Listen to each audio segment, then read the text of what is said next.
Hi, welcome to my channel.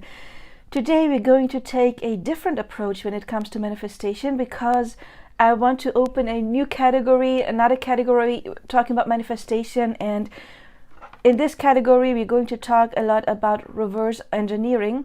In this one I know we're going to talk about a very sensitive case. It's a missing child case, and I have to say I'm not meaning to be disrespectful. A child is missing, which is a horrible thing, of course.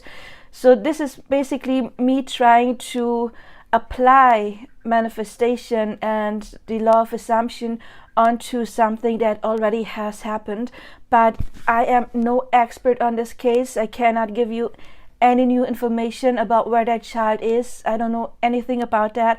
I did watch a couple of documentaries on that case a while back, but I know, again, it's a sensitive topic, and in no mean I'm trying to disrespect anyone, especially when we talk about manifestation. We're talking about we create everything. So this has been created, not just by, if she was kidnapped, by the person who took her, but also by everybody else who is involved, of course. But again, this is not about blaming people. It's not about putting fault on others, because we manifest most of the things not consciously. It's not our desires often that manifest. It is often things we are scared of. And I imagine that could be one of the reasons, why would somebody manifest losing a child? Probably because there is an immense amount of fear behind that. Maybe something in the past has triggered that fear. That, I mean, probably every mother of parent has that kind of fear of losing their child, but not everybody does lose their child. So since our inner beliefs always manifest, it must mean that in those cases something must have been in the subconscious to manifest that specific timeline for that family. But again, this is not about victim blaming at all, and I want to really amplify that. I'm not trying to disrespect anybody at all. It's just me trying to take a, maybe you could say, scientific approach on that case in order to maybe help others understand why things can manifest, so that when we realize we do have certain fears, that we work on those fears so they don't have to manifest in a way. Or since we're talking about reverse engineering as well, maybe in some of the videos I'm going to recognize some parts of yourself because they manifested in a similar way. Maybe not as strong, maybe just as strong as the cases we're going to talk about. And I hope with these videos they help you to find the right thread, to find what was it that did put me on a specific timeline. Because when we find the beginning of something, then often we can work on that, we can revise that in order to shift to another timeline. So again, this is a spiritual video, you could say, or a scientific video, metaphysical video, where we're going to talk about manifestation. So if you're here just because you saw the name Madeleine McCann, again, this is I cannot give you any more news about that case. This is not what this is about. This is strictly about manifestation. So if you don't believe in manifestation, this video might not be right for you. Maybe you should first watch other videos to learn about what exactly am I talking about. That might help you to not find this as offensive in any way, because again, I'm not trying to offend anyone at all. But if you're here because you are interested in manifestation and reverse engineering and to understand more, then welcome. Of course, everybody's welcome who wants to watch this video.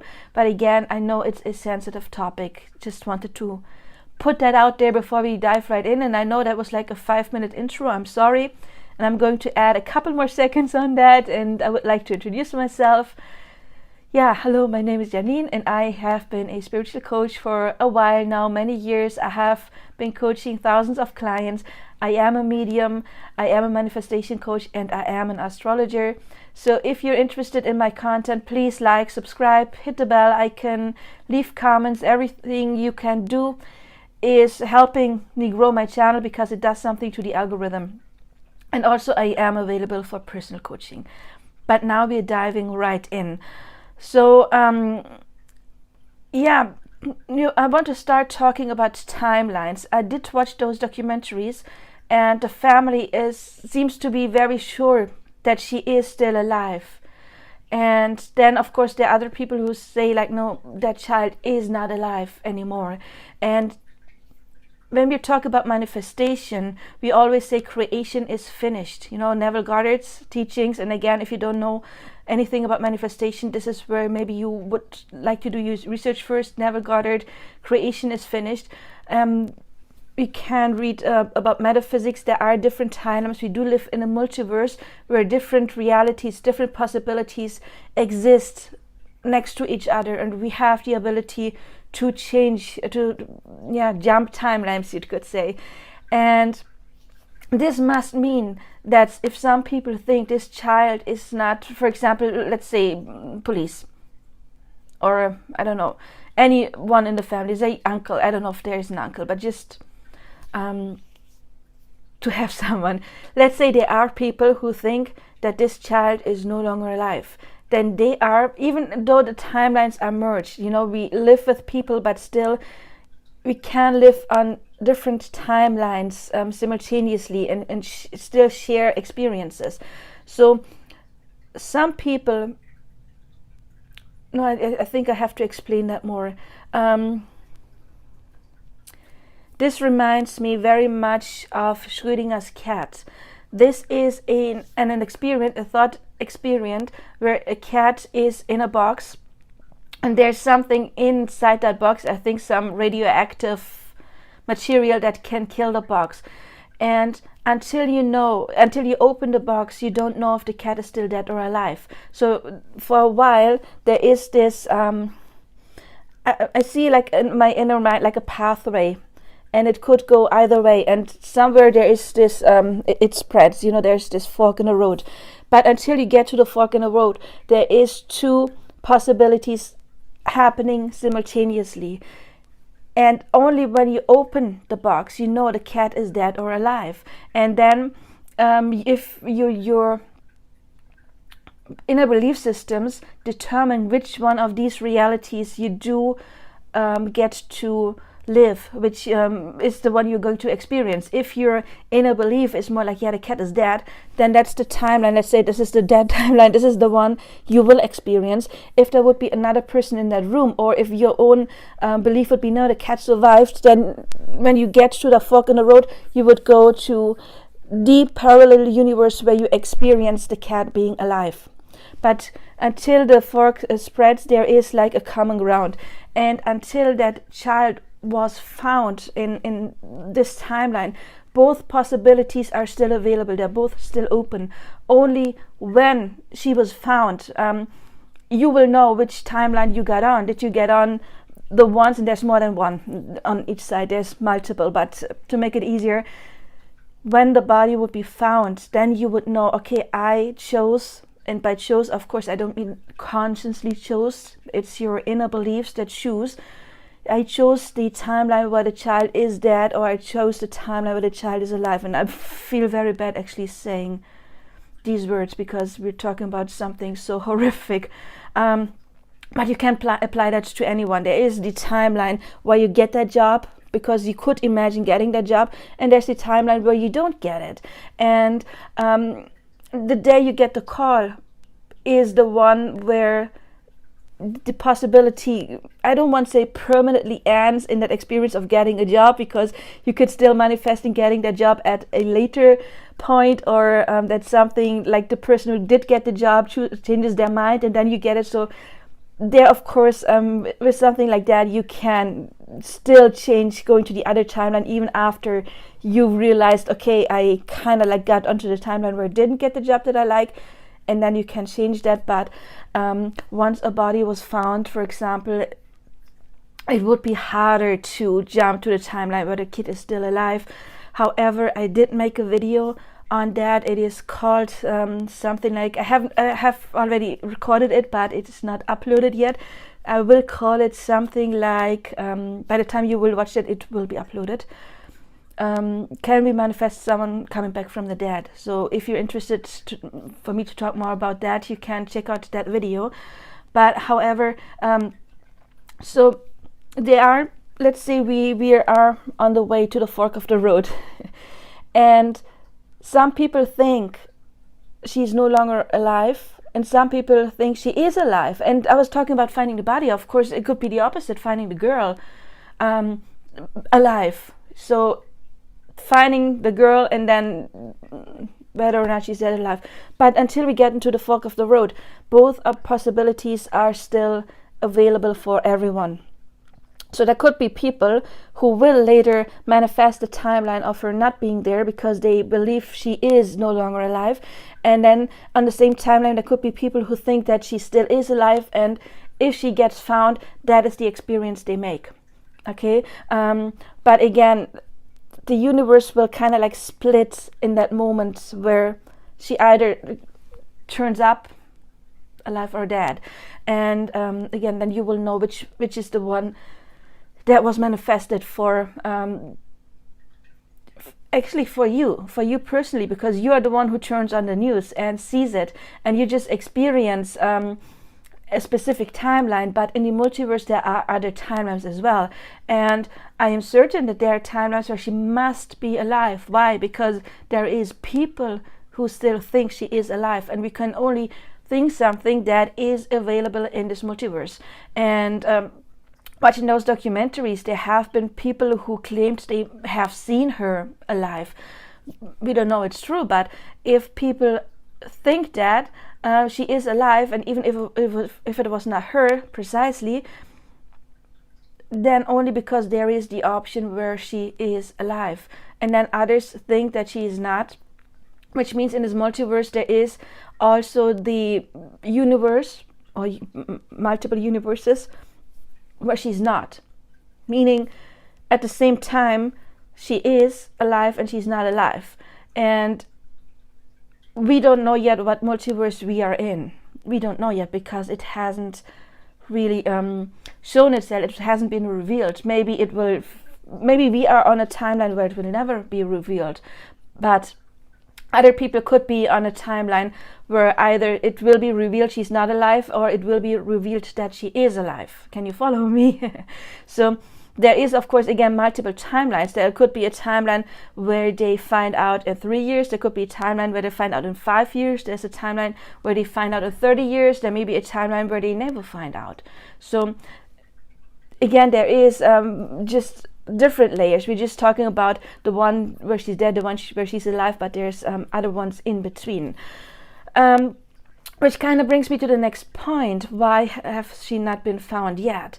And again, that is some kind of a belief that, of course, is manifesting as well.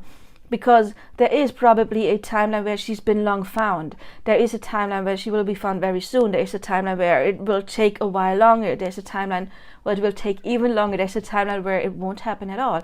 But talking about the perspective of the parents, we are sharing right now with them a timeline. You know, there might be other timelines, other versions of them where they already are united with their kids. Absolutely possible. Everything you can imagine. If you can imagine that she was found, that timeline exists as well, that already happened. But in this specific timeline, she has not been found yet. Why? Because, and this applies more likely to people who are invested in this case. We are just most likely, I don't know, maybe you are. But me, for example, it's, I don't know this family. It's something I have seen on the news, and it's something that, of course, shook me up. And then after a couple of weeks, I forgot, you could say, I put into the back of my mind. It is nothing that really, I had constantly focused on. But of course, there are people that constantly focus on that because she has a family. So it is more their timelines that we witness. However, since you create and I create our own entire universe, there is something that created for us as well, which timeline we are on. But let's talk about the parents, because they are the ones who, concerned, of course, most likely. So, doesn't matter. and I know, I'm sorry, it feels so wrong to say that it doesn't matter if she's alive or dead. Of course it matters. Of course it matters if that child is alive or dead. But just trying to make a point. Either way, she has not been found yet, which means this timeline has been manifested.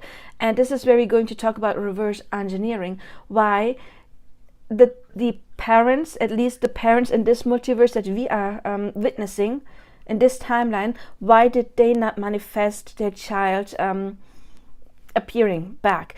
Probably because we manifest where our focus is. And even if the focus is on finding them, then they're going to be stuck in a timeline where they're always looking for her in order to be finding them. Because if you don't manifest from the end, like having found her, visualizing, living with her, being together with her, if you don't get into this, it's in this, and by that I mean deeply getting into that believe in that sorry, I can't talk right now, into that visualization of having found her, you will constantly be in the state of finding her. There will always be investigations in order to find her. So being focused on finding someone at the same time implies you can never have it, because you are manifesting a constant phase of looking, of finding. It's the same thing that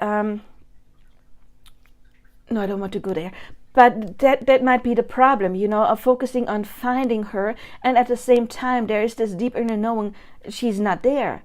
Because going to a hotel room and your child is not there, that of course is an immense shock. That is a very big thing that sinks deep, and to override that, it's not as easy as overriding, oh, I didn't get that job I liked, so no, I can reverse that.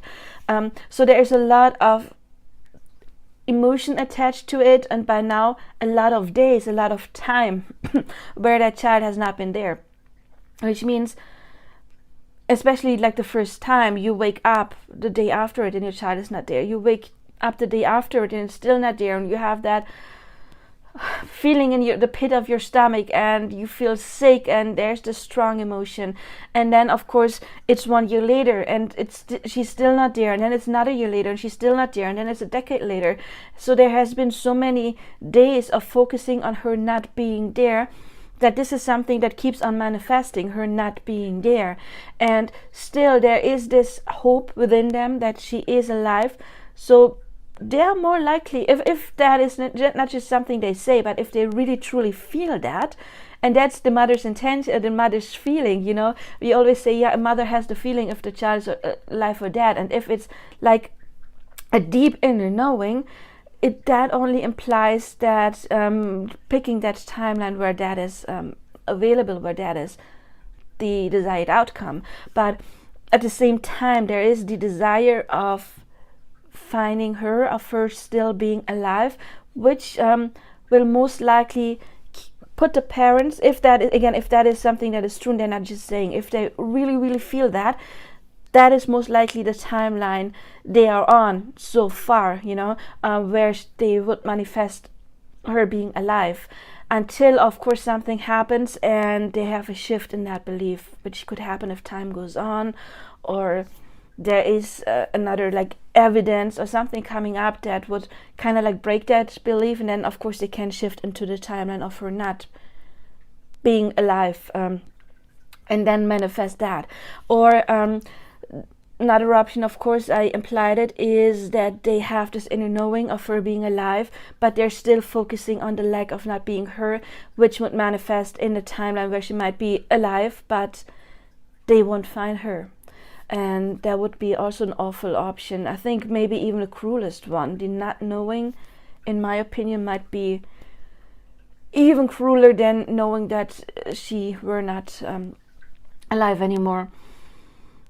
But yeah, so the reverse engineering, again, right now we're on this point where she has not been found yet. Why? Because the focus was so much on her not being there. So to reverse engineer that, and that, of course, that's a tough one. I mean, how do you reverse engineer your child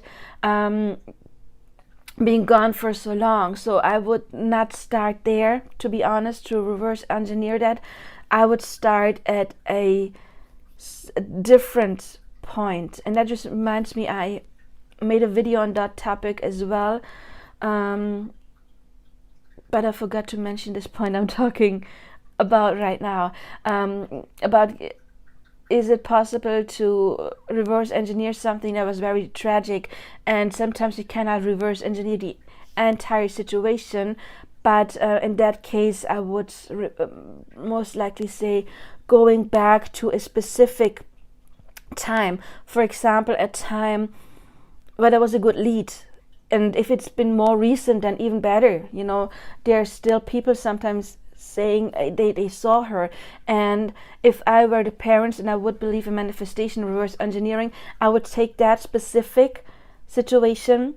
Let's say like 5 months ago, I'm making that somebody claimed they saw her, and then that didn't lead anywhere. That is where I would start reverse engineering. I would go to that point that is not 20 years ago. I don't know when she got lost, 15 years ago. That would just be a couple of months ago, and then I would start reverse engineering there. That lead they had did actually bring them to her, bring her back. That is what I would start reverse engineering, because it would be hard to go all of 15 years back and reverse engineer her not being there, because it has deeply impacted that family's life. And to change the memory of that, it could be too big, too tough. So I would go maybe to the last point where there was hope, and that didn't turn out well. But that is what I would reverse engineer. I would go there and create a new memory where in that specific situation she was found and is then united with the family. So if you're having a big thing you want to reverse engineer, and in the example I did in the other video, I said I was talking about one of my clients who said, how do I reverse engineer my mom dying when I was a child? And I said, well, that would be too big because it's too much an impact, but you can still change your memory by, I don't know, having someone who really helped you, for example. Or you can by being able, having memories where your mom visited you and you still felt her presence, and that always comforted you. So you can alter those memories as well. You can alter your memories to make it somewhat more bearable. But again, this case, I would reverse engineer the last time there was hope that didn't bring the desired outcome, and start there. Or I would visualize the next clue bringing this desired outcome. Again, living in the end is impossible. It's not about manifesting, not about believing we will find her, because that is always in the future. If you say, I will have that, you cannot have that, because universe is just increasing your will to have that by keeping that away, so you can keep on wanting it. So you have to get into the state of mind like, I have that. They would have to visualize having found her, being reunited with her. So yeah, if that video helped you in any way, please like, subscribe, you know the drill. I am available for personal coaching. Leave your comments, what you thought about this video. I'm very interested how you perceive it. If it helped you in any way, if I made you understand a little bit more about manifestation, because the more you understand, the more it sinks in, and the easier it will be for you to manifest, because the more you are absolutely believe in it, the easier it actually gets to create. Well, anyway, that was it for today. Please check out my other content, and I wish you all the best. Okay, bye.